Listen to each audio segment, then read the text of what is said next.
Today's mug moment comes from Matthew chapter 24, verse 30. And then at last, the sign that the Son of Man is coming will appear in the heavens. And there will be deep mourning among all the peoples of the earth. And they will see the Son of Man coming on the clouds of heaven with power and great glory. What Jesus is doing here is he's talking about himself in the third person. He's calling himself the Son of Man, which is actually a phrase that comes from the book of Daniel.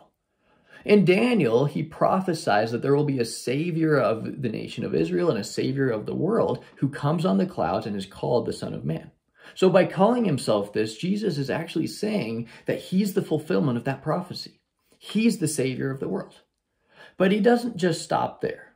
He actually expands on what that return is going to look like. He says that people from all different kinds of nations are going to mourn when he returns. And the reason for this is because there's so many people who won't be ready for his return, who won't be prepared for what that means for them.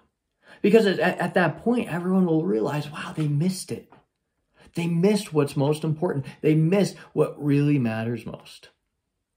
And so for the next week, we're going to be talking a little bit about the second coming of Christ. We're going to be expanding on that. We're going to be looking into what that looks like and what that means for us. And anytime we talk about that, there are two dangers, two extremes that we have to avoid. We can't fall into the trap of either one. The first extreme that we're going to work so hard to avoid is being hyper-focused on the second coming of Christ. If we're so focused on the second coming of Christ that we make it an idol, it's actually super unhealthy in our lives. We stop worshiping God and we start focusing on when he's going to return.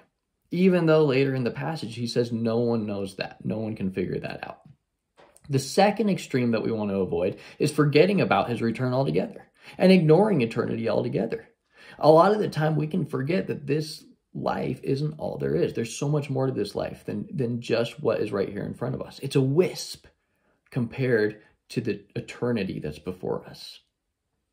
So I encourage you, turn to God in prayer and process with him, which extreme do you struggle the most with?